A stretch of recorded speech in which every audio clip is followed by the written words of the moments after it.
ராதிகாவை வாசுகியே வீட்டை விட்டு வெளியே துரத்துனா ரொம்பவே சூப்பராக இருக்கும் அப்படின்னு நீங்களும் நினச்சிங்கன்னா கட்டாயம் இந்த வீடியோவுக்கு லைக் படுத்துருவீங்க அன்பு உறவுகளே. இனி வரக்கூடிய எபிசோடுக்கான ப்ரெடிக்ஷன் பார்க்கலாம் வாங்க. ராதிகாவோட பேச்சை கேட்டு சத்திரியன் தான் பணத்தை திருடுனது அப்படின்னு சொல்லிட்டு வாசுகி வீட்டில் ரொம்பவே பிரச்சனை பண்ணிகிட்டு இருக்கிறாங்க. சத்திரியனும் எவ்வளவோ சொல்கிறாங்க இது என்னோட ஃப்ரெண்டு பணம் அப்படின்னு சொல்லிட்டு. அது மட்டும் இல்லாமல் ருக்மணியுமே சத்திரியனுக்கு சப்போர்ட் பண்ணி பேசுகிறாங்க. ஆனால் வாசுகி அதை எதையுமே கேட்க மாட்றாங்க. பணத்தை நீ தாண்டா திருடுனது, அதான் ராதிகா பார்த்துருக்கால நீ என்னோட ரூம்குள்ளே போனதை அப்படின்னு சொல்லிட்டு சொல்கிறாங்க. இன்னொரு பக்கம் ராதிகாவுமே வாசுகியை செம்மையாக ஏற்றி விட்டுட்ருக்குறாங்க. அத்தை இனியும் இவனை இந்த வீட்டில் நீங்கள் இருக்க விட்டீங்கன்னா கண்டிப்பாக அது நமக்கு தான் பிரச்சனை. இப்போவே நீங்கள் இவனை வீட்டை விட்டு வெளியே துரத்தி விட்ருங்க. அது மட்டும் இல்லாமல் போலீஸில் நம்ம பிடிச்சி தந்துடலாம் அப்படின்னு சொல்லிட்டு சொல்கிறாங்க. ருக்மிணி அம்மா எல்லாருக்குமே ரொம்பவே அதிர்ச்சியாக இருக்குது. வாசுகி சத்திரியனை அப்படியே தரன்னு இழுத்துட்டு போயிட்டு வெளியே தள்ளி விடுறாங்க. அந்த டைமில் விஸ்வம் தெரிய நம்ம தனம் கதிர் வீட்டுக்கு வராங்க. கதிர் வந்ததுமே ஏமா இப்படிலாம் பண்ணிகிட்ருக்குற, நீ வாப்பா அப்படின்னு சொல்லிட்டு சத்திரியனை வீட்டுக்குள்ளே கூட்டிகிட்டு வராங்க. ஆனால் வாசுகி இருந்துக்கிட்டு இங்கே பாரு கதிர், அவன் என்ன வேலை பார்த்தான் தெரியுமா, என்னோட பணத்தை திருடிட்டான். இதுக்கு மேலே அவனை நம்ம வீட்டில் வச்சுருக்கக்கூடாது. இவனை நான் இப்போவே போலீஸில் பிடிச்சி தர போகிறேன் அப்படின்னு சொல்லிட்டு வாசுகி சொல்கிறாங்க. நம்ம தனம் இருந்துக்கிட்டு அம்மா நடந்தது என்ன அப்படின்னு சொல்லிட்டு தெரியாமல் நீ வாட்டில் பழியை போட்டுட்ருக்காத சத்திரியன் மேலே. அந்த பணத்தை சத்திரியன்லாம் திருடலை அப்படின்னு சொல்லிட்டு சொல்கிறாங்க. ஏய் கதிர், உனக்கு ஒரு வேலையே இல்லை, எப்போ பார்த்தாலும் இந்த குடும்பத்துக்கு நீ சப்போர்ட் பண்ணி பேசிகிட்டு இருக்க தான் உன்னோட வேலையாக போச்சு. அதான் இவன் என் ரூமுக்கு போனதை தான் ராதிகா பார்த்துருக்காள அப்படின்னு சொல்லிட்டு சொல்கிறாங்க. ராதிகா கிட்ட கதிர் விசாரிக்கிறாங்க. ரூம்குள்ளே போனதை பார்த்த, பணத்தை எடுத்ததை நீ பார்த்தியா ராதிகா அப்படின்னு சொல்லிட்டு கேட்கும்போதே இல்லை அப்படின்னு சொல்லிட்டு ராதிகா இருந்து கூட சொல்கிறாங்க. இருந்தாலுமே வாசுகி இருந்துக்கிட்டு அதான் ரூம்குள்ளே போயிருக்கால, அப்போது பணத்தை இவன் தான் எடுத்துருக்கணும் அப்படின்னு சொல்லிட்டு வாசுகி ரொம்பவே உறுதியாக சொல்கிறாங்க. நெக்ஸ்ட்டு பார்த்திங்கன்னா இங்கே நம்ம தனமும் கதிரும் உண்மையை போட்டு உடச்சிட்றாங்க. கதிர் இருந்துக்கிட்டு அந்த பணத்தை நான் தாம்மா எடுத்தேன் அப்படின்னு சொல்லிட்டு சொல்கிறாங்க. வாசுகி இருந்துக்கிட்டு ரொம்பவே ஷாக் ஆகுறாங்க. என்னடா கதிர் என்ன சொல்கிற அப்படின்னு சொல்லிட்டு கேட்குறாங்க. ஆமாம், டியூ கட்டுறதுக்காக தான் நான் அந்த பணத்தை எடுத்தேன் அப்படின்னு சொல்லிட்டு சொல்கிறாங்க. அப்புறம் டீட்டெயிலாக எல்லாத்தையுமே சொல்கிறாங்க. இந்த மாதிரி நம்ம தனம் வீட்டு லோன் கெட்டாதது எல்லாமே தெரிய வருது. நீங்கள் ருக்மிணி அம்மா இருந்துக்கிட்டு ஏன் தனம் கேட்டதுக்கு நேற்றே வீட்டு லோன்லாம் கெட்டியாச்சு அப்படின்னு சொல்லிட்டு தானே சொன்னீங்க, அப்புறம் இப்போ என்ன கதிர் தம்பி என்னென்னமோ சொல்லிகிட்டு இருக்கிறாரு. தனம் நடந்த எல்லா விஷயத்தையுமே சொல்கிறாங்க. இந்த மாதிரி பெரியவர் ஒருத்தர் என்கிட்ட ஹெல்ப் கேட்டார். அப்போது அவர்கிட்ட நான் என்னோடய ஃபோன் தந்தேன் பேசுகிறதுக்காக. அந்த டைமில் என்னோடய அக்கௌண்ட்டில் இருந்த பணம்லாம் காணாமல் போயிடுச்சு. அதனால் என்னால் வீட்டு லோன் கட்ட முடியலை அப்படின்னு சொல்லிட்டு நடந்த எல்லா விஷயத்தையுமே தனம் சொல்கிறாங்க. அதை கேட்டு எல்லாருமே ரொம்பவே ஷாக் ஆகுறாங்க. ருக்மணி அம்மா இருந்துக்கிட்டு என்ன தனம் நீ எத்தனை நியூஸ் பார்க்குற, இப்போல்லாம் இந்த மாதிரி தானே நடக்குது, கொஞ்சம் உஷாராக இருந்திருக்க மாட்டேயா, பணத்தை தொலைச்சிட்டு நிற்கிறிய தனம் அப்படின்னு சொல்லிட்டு கேட்குறாங்க. இல்லைம்மா, அந்த பெரியவரை பார்க்க ரொம்பவே பாவமாக இருந்துச்சு. சரி அதான் அந்த டைமில் ஹெல்ப்புன்னு கேட்கவுமே நான் என்னோடய ஃபோனை கொடுத்துட்டேன் அப்படின்னு சொல்லிட்டு தன்னோட நிலைமையை சொல்கிறாங்க. என்னம்மா பொண்ணு நீ அப்படின்னு சொல்லிட்டு ருக்மணி இருந்துக்கிட்டு சொல்கிறாங்க. நெக்ஸ்ட்டு அந்த டைமில் எல்லா விஷயம் தெரிஞ்சதுக்கப்புறம் நம்ம வாசுகி வேறு மாதிரி ரியாக்ட் பண்ணுவாங்க அப்படின்னு சொல்லிட்டு தான் நினச்சோம். இங்கே ராதிகாவுமே பார்த்திங்கன்னா வாசுகியை இன்னுமே ஏற்றி விட்றாங்க. இந்த தனம் கொஞ்சம் கூட பொறுப்பே இல்லாமல் பணத்தை தொலைச்சிட்டு நிற்கிறா, இதையே நமக்கு சாதகமாக பயன்படுத்திக்கோத்த, இப்போவே இவளை இந்த வீட்டை விட்டு துரத்தி விட்ரு, நம்ம வீட்டு லோனை நம்மளே கட்டிக்கலாம் அப்படின்னு சொல்லிட்டு ராதிகா சொல்கிறாங்க. வாசுகி இருந்துக்கிட்டு கதிர்கிட்ட பேசுகிறாங்க. அப்போது இதுதான் நடந்துச்சாப்பா அப்படின்னு சொல்லிட்டு. ஆமாம்மா, சத்தியமாக நான் தான் பணத்தை எடுத்தேன், சத்திரியன் எந்த தப்புமே பண்ணலை அப்படின்னு சொல்லிட்டு சொல்கிறாங்க. வாசுகிக்கு ஒரு மாதிரி ஆகிடுது. நெக்ஸ்ட்டு பார்த்திங்கன்னா வாசுகி எதனாலும் கண்டிப்பாக பிரச்சனை பண்ண போகிறாங்க அப்படின்னு சொல்லிட்டு தான் நம்ம தனமுமே எதிர்பார்த்தாங்க. அப்போ வாசுகி இருந்துக்கிட்டு சரிப்பா இதில் என்ன தப்பு இருக்குது, நீ கட்டினா என்ன தனம் கட்டினா என்ன, நீ பண்ணது சரிதான், இனிமே நீயும் தனம் 2 பேருமே சேர்ந்தே வீட்டில் உனக்கு கெட்டுங்க அப்படின்னு சொல்லிட்டு வாசிக்கு சொல்கிறாங்க. அதை கேட்டு தனம் கதிருக்கு ரொம்பவே சந்தோஷமாக இருக்குது. அப்படியே ராதிகாவுக்கு தலையில் இடி விழுந்தாப்புல இருக்குது. மீதமுள்ள பணத்தை வாசுகி கிட்ட கதிர் கொடுக்குறாங்க. வாசுகி அதை வேணாம், நீ அடுத்த மாதம் வீட்டு லோன் கட்டுறதுக்கு இதை வச்சுக்கோ அப்படின்னு சொல்லிட்டு சொல்லிடுறாங்க. வாசுகி பண்ணுறதெல்லாம் பார்த்த ராதிகாவுக்கு அப்படியே செம்ம காண்டாகுது. ருக்மிணி அம்மானாலையுமே நம்ப முடியலை வாசுகியாக பேசுகிறது அப்படின்னு சொல்லிட்டு. நெக்ஸ்ட்டு பார்த்தீங்கன்னா, ராதிகா செம்ம கோவத்தோட போயிட்டு வாசுகி கிட்ட வந்து சண்டை போடுறாங்க. "அத்தை என்னத்த நெனச்சிட்டு இருக்கிற? நீ அந்த தனம் பக்கம் மொத்தமா சாஞ்சுட்டியா? ஆ என்னதான் இருந்தாலும் அவ பணக்கார மருமகள்ல. இவ்வளோ பெரிய வீடெல்லாம் கட்டியிருக்கிறா. அ பணம் உன் கண்ண மறைச்சிடுச்சா? உன்ன நம்பி தானே நான் இருக்கிறேன். ஆனா எனக்காக நீ எதுவுமே பண்ண மாட்டேல்ல. நான் அவ்வளோதானே.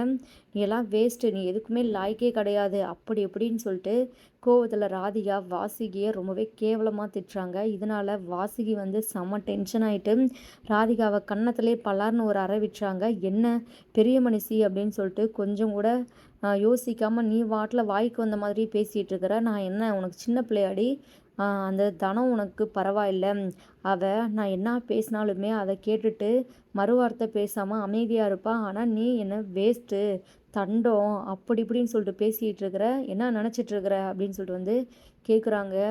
அப்படியே ராதிகா ஆடி போய் தான் நிற்கிறாங்க வாசுகி அடித்த அடியில். "இன்னுமே இந்த மாதிரி பண்ணேன்னா அவ்வளோதான் பார்த்துக்கோ" அப்படின்னு சொல்லிட்டு வாசுகி செம்மையாக வெளுத்து வாங்கிட்டு போயிடுறாங்க.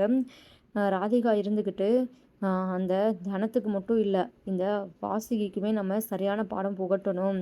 வர வர இந்த அத்தை பண்ணுறது எதுவுமே சரியே கிடையாது. நம்ம வாழ்க்கைக்கு இது எதுவுமே பண்ணாது அப்படின்னு சொல்லிட்டு ராதிகா பார்த்தீங்கன்னா பயங்கர டென்ஷனில் இருக்கிறாங்க.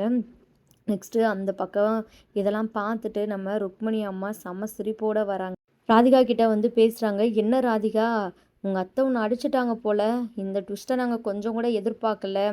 என்னைக்கோ நடக்க வேண்டியது. ஆனால் இவ்வளோ சீக்கிரத்தில் நடக்குதே அப்படின்னு சொல்லிட்டு பார்க்குறதுக்கே ரொம்பவே சந்தோஷமாக தான் இருக்குது. நீ வேணா பாருவேன், கூடிய சீக்கிரமே உன் அத்தையே உன்னை இந்த வீட்டை விட்டு கழுத்தை பிடிச்சி வெளியே தள்ளுவாங்க. அது நடக்க தான் போகுது" அப்படின்னு சொல்லிட்டு வந்து சொல்கிறாங்க. ராதிகா இருந்துக்கிட்டு, "இங்கே பாருங்கள், தேவையில்லாமல் வந்து என்கிட்ட இப்படிலாம் பேசிகிட்டு இருக்காதீங்க. என் அத்தை என்னை வீட்டை விட்டுலாம் துரத்துறதுக்கு வாய்ப்பே கிடையாது. ஏதோ கோவத்தில் இருந்துச்சு, என்னை அடிச்சிடுச்சு, அவ்வளோதான். மற்றபடி எதுவுமே இல்லை" அப்படின்னு வந்து சொல்கிறாங்க. ராதிகா அப்படியே கோவத்தோடு அங்கேருந்து கிளம்பி போகிறாங்க. மரகதம், ருக்மிணி அம்மா 2 பேருமே பேசிக்கிறாங்க. "என்னக்கா இந்த வாசுகி அம்மாவுக்கு என்ன ஆச்சு? முதல் முறையாக நம்ம தனத்துக்கு சப்போர்ட்டாக பேசினதை நம்பவே முடியலையே. எல்லாமும் கனவு மாதிரி இருக்குது" அப்படின்னு வந்து சொல்கிறாங்க. ருக்மணி அம்மா இருந்துக்கிட்டு, "இந்த மாற்றம் உண்மையாகவே ரொம்பவே சந்தோஷமாக தான் இருக்குது. கூடிய சீக்கிரமே வந்து தனத்தை வந்து தான் மருமகளாக அந்த வாசுகி அம்மா ஏற்றுக்கிட்டா நான் ரொம்பவே சந்தோஷப்படுவேன்" அப்படின்னு வந்து சொல்லிட்டுருக்குறாங்க.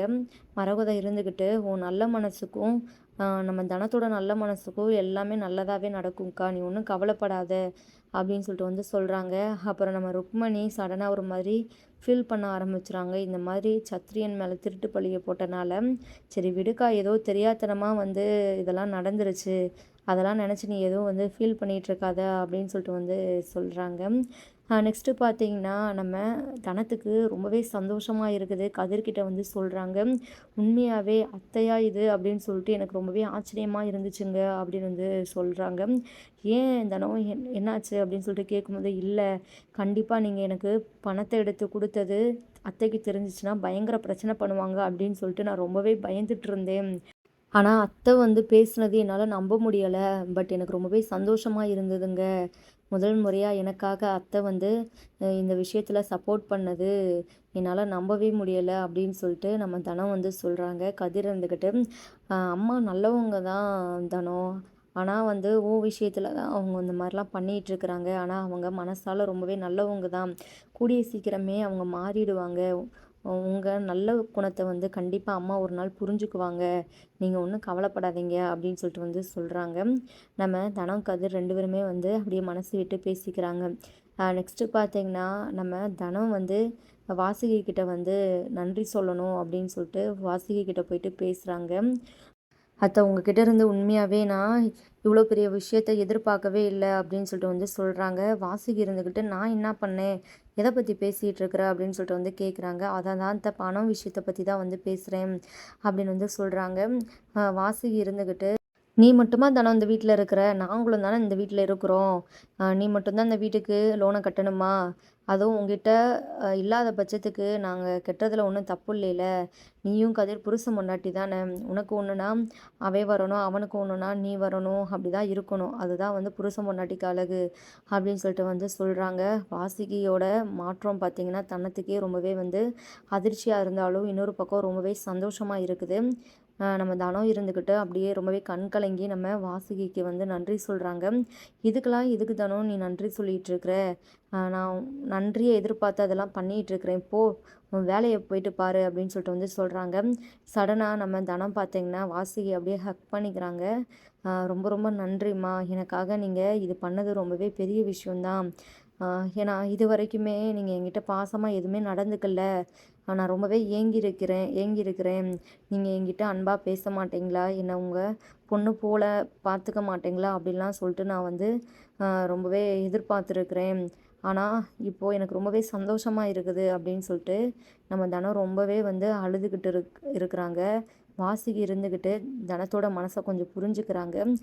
சரி சரி ஃபீல் பண்ணாத அப்படின்னு சொல்லிட்டு வந்து சமாதானப்படுத்திட்டு இருக்கிறாங்க. அப்போது ராதிகா வராங்க. ராதிகா வந்து வாசுகி தனத்தை பார்த்துட்டு அப்படியே ரொம்பவே அதிர்ச்சியாக இருக்குது. தலையில் ஒரு பெரிய இடி விழுந்தாப்புல இருக்குது. இன்னும் நடக்குது இங்கே.